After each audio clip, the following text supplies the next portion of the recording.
শুভ সকাল সুপ্রিয় বন্ধুরা, তোমাদের সকলকে জানাই আমার আরও একটি নতুন ভিডিওতে অনেক অনেক স্বাগত। দেশ ও বিদেশ থেকে যে সকল বন্ধুরা আজকের ভিডিওটি দেখছো, তোমাদের প্রাণ ভরা রইল ভালোবাসা। তো আজকের সকালটা বাইরে থেকে শুরু করেছিলাম। আকাশটা খুবই সুন্দর, কিছুটা মেঘলা কিছুটা রৌদ্র মিলিয়ে। তো আজকে ঘুম থেকে উঠতে একটু দেরি হয়ে গেল। আজকে যেহেতু সোমবার, তো সব কিছু কাচা ধোয়া করে রান্নাঘরে যেতে হয়, আর ওইদিকে রান্নার তাড়াহুড়া। দেখতেই পেলে রান্নাটা বসিয়ে কাপড়টা মেলতে এলাম আগে, কারণ ছেলেকে 8টার মধ্যে ভাত রান্না করে দিতে হবে। ও ভাত খেয়ে টিউশন থেকে ফির একবারে স্কুলে তৈরি হয়ে চলে যায় আর কি। তো ওইদিকে পাখিদেরও আজকে দানা দিতে ভুলে গেছি। আর আমাকে তো দেখলেই ওরা বোঝে, যখন আমি দরজাটা খুলি ও শব্দই ওরা চলে আসে। তো আমার ছেলে বলে, আমরা যদি চাল দিই ভয়ে আসে না, তোমাকে দেখলেই চলে আসে। জানি না, আমি প্রতিদিন দিই তো সেই জন্য হয়তো। তো এদিকে আমার ডালও হয়ে গেছে, মুগের ডাল, তারপর সোয়াবিনটা ভিজিয়ে রেখেছি। তো ঝটপট যে সবজিটা রান্না করা যায় সেটাই ভাবি। তো এদিকে ওকে বললাম যে তুমি পূজাটা করে দাও, তারপর আমি রান্নাটা করি। তো বড় ছেলে হয়েছে, পূজাটা দিয়েছে, আর এদিকে আমি ঝটপট রান্নাটা করে নিচ্ছি।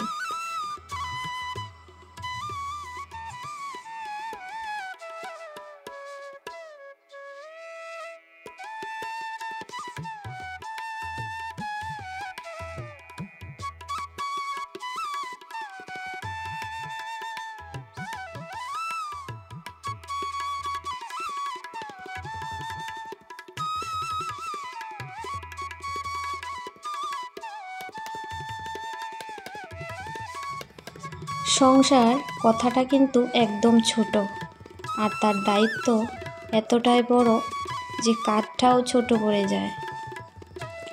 তো সংসার যেমন একটা ঘরের মধ্যে গৃহিণী থেকে সামলায়, তেমনিও বাইরে থেকে একটা পুরুষও কিন্তু কম না, ওদের বরঞ্চ আরও বেশি কষ্ট।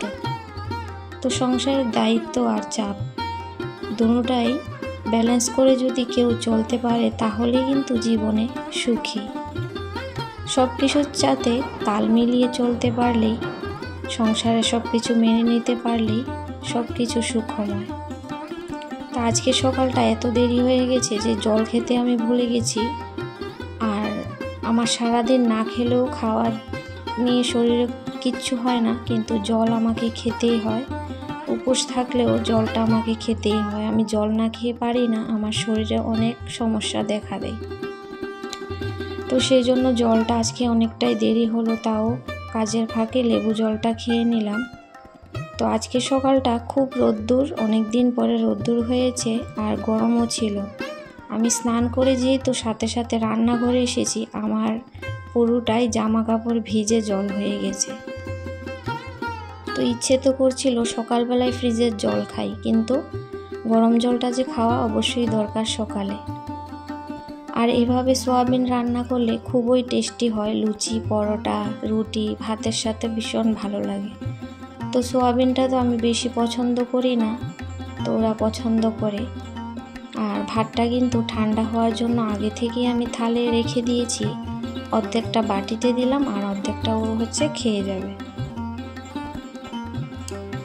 তো ওইদিকে আবার বাবু কালকে বলেছিল যে আলু সবজি করতে, তো আলু আবার বসিয়ে দিলাম কুকারটায়।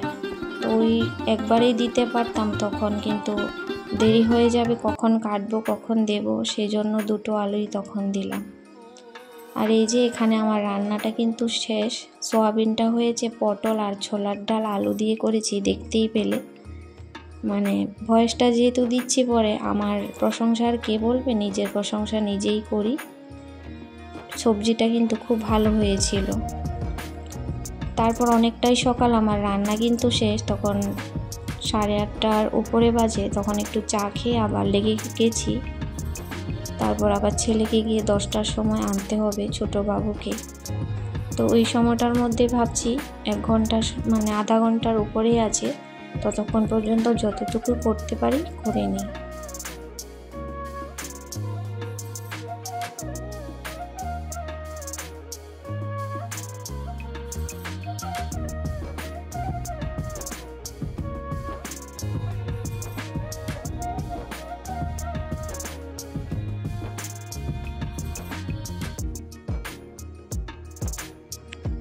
তো ঘরে থেকেই কাজ আর কি, সারাদিন এই কাজের সাথে সাথে ইউটিউবের বন্ধুদের সাথে যুক্ত আছি, ভিডিও দেখি, ভিডিও বানাই। তো কিভাবে কন্টেন্ট তৈরি করব সেটাই ভাবতে থাকি, কি আর করব নতুন করে, সেটাও মাথায় সারাদিন ঘুরতে থাকে। তো আজ সকাল থেকেই ভাবছি কি করব না করব, ভালোই লাগছিল না। প্রতিদিন একঘেয়েমি ভিডিও করতে নিজের থেকেও ভালো লাগে না, আর তাছাড়া অন্য কিছু করবোটাই কি, যেহেতু এটা লাইফস্টাইল ব্লগ আমার। তো চলো কিছু বন্ধুদের নাম বলি। তোমরা সবাই এত সুন্দর সুন্দর কমেন্ট করছো, এত ভালোবাসা দিচ্ছ, তোমাদের কি বলে যে ধন্যবাদ দেব আমি সেটাই বুঝতে পারি না। তো এটা হয়েছে অনেকটাই সময় পরে, স্কুল থেকে আসার পরে আমি অনেক কাজ করেছি অফ ক্যামেরাতে। রান্নাঘরের জানলা মোছা, তারপর ওই ঘরে আরও ড্রয়িং রুমের জানলা পরিষ্কার করা, সব কিছু ঝেড়ে টেড়ে 3-4টা রুম আমি পরিষ্কার করে তারপর রান্নাঘরে আসলাম। তো মশলা তো বাড়ন্ত হয়েছে, তো এবার ভাবছি যে সমস্ত মশলা মিক্সিতে করব। মিক্সিটা একটু ঠিক যখন হয়েছে, আর কতদিন এইভাবে প্যাকেটের গুঁড়ো মশলা খাবো, তো খেতে তো হবেই মাঝে মধ্যে যখন তাড়াহুড়া হবে। আর এখানে স্কুল থেকে আসার পথে নিম পাতা নিয়ে আসলাম। অনেক দিন যাবৎ নিম পাতা খাওয়া হচ্ছিল না, প্রায় 1 বছরের উপরে হবে। তো মানে খাওয়াটা অনেকই দরকার। তো এরকম করে ভেজে শুকনো কলায় গুঁড়ো করে রেখে দিলে যে কোনো সময় ভাতের সাথে খেতে পারবে। তো সোয়াতিক রান্নাঘর, Rosie's diary, Krishna's blog, Mitali Bhowmik, Rekha's world, Imti and Ayan blogs, মায়ের রান্নাঘর, Sumi's blog, Raiza Safa daily life. তো আমি যে বন্ধুদের নাম বললাম সেখানে যদি তোমরা কেউ যাওনি অবশ্যই সেখানে যেতে পারো, আর সবাই তোমাদেরকে ফুল সাপোর্ট করবে, আমাকেও ফুল সাপোর্ট করে, সেই জন্যই বললাম। তো যাই হোক, সবাই এভাবে পাশে থেকো, সবার পাশে থেকো, এটাই বলবো।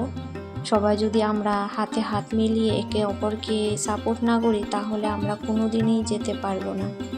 আর সাধারণ দর্শক যারা আমার প্রতিনিয়ত ভিডিও দেখে যাচ্ছ তোমাদের অসংখ্য ধন্যবাদ জানাবো। তো অসংখ্য ধন্যবাদ কথাটাও ছোট পড়ে যায়, তোমাদের এই ভালোবাসায় আমি খুব খুশি, খুব ভালো লাগে। তো এরকম করে পাশে থাকলে ভিডিও বানাতেও মনে একটা উৎসাহ আছে। তো এই যে জানলার গ্রিলটা এত নোংরা হয়েছিল, স্কচ ব্রাইট দিয়ে পুরো ঘষে ঘষে পরিষ্কার করেছি, তারপর চেয়ার টেবিল সব কিছু মুছেছি। তো সেই জন্য আজকে আমার দেরি হলো, আর সেই সকাল থেকে আরম্ভ করেছি, আর এখন 1টা বাজে। আমার ভীষণ খিদা পেয়েছে, এখন আবার আরেকটু স্নানটা করে তারপরে খাবো, কারণ ঘামে পুরোটাই ভিজে গেছি।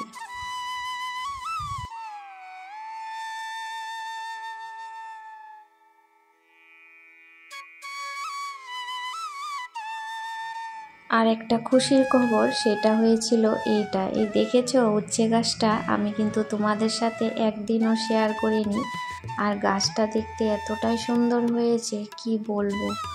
তো ছাদের উপর তো কিছু দেওয়ার মতো আমার নেই, তাও আমি একটা বাঁশ দিয়ে তারের একটা বেড়ি ছিল, ওইটা আমি এর কাছে রেখে দিলাম, তারটার মধ্যে পেঁচিয়ে পেঁচিয়ে হতে থাকবে। তো এটাই আমার কাছে অনেক খুশির খবর, কেননা ছাদের উপরে কোনো গাছ, সবজি, ফল ফুল হলে না এতটা আনন্দ লাগে আমার কাছে, আমি কি বলবো। তো আমার মতো অনেকেই আছে গাছ পাগল, মানে ভীষণ ভালো লাগে আর কি, কিন্তু সমস্যার জন্য অনেক কিছু করতে পারি না। ইচ্ছে তো হয় যে ছাদ বাগানটাকে গাছ দিয়ে ভরিয়ে দিই, তো কোনো একদিন হবে সেটাই আশা করি। ছাদটা এখনও যেহেতু অনেক জিনিসপত্র রয়েছে, চিপস মানে ইটের টুকরো, তো সবটাই মানে খালি হয়নি এখনও। তো এটা হয়েছে বিকেলবেলাটা, একটু লুচি করে নিচ্ছি। তো খাওয়া তো খেয়েছি কখন 1টার সময়, খিদে পেয়েছে, তো একটু চা করে নিলাম আর একটু হালুয়া করেছিলাম। তো হালুয়াটা একটু পরেই করেছিলাম, মানে সকালের পরে, সেটা শেয়ার করা হয়নি। তো ওই দেখো বসে গেছে, তো ওরাও মাঠ থেকে আসলে খেতে পারবে, বানিয়ে রেখে দিলাম। তো বন্ধুরা, আজকের ভিডিওটা কিন্তু এখানেই এই চায়ের সাথে শেষ করছি। কেমন হয়েছে অবশ্যই কমেন্ট করে জানাবে। আর তোমরা সবাই খুব ভালো থেকো, সুস্থ থেকো। আবারও ফিরে আসবো নতুন একটা ভিডিওতে।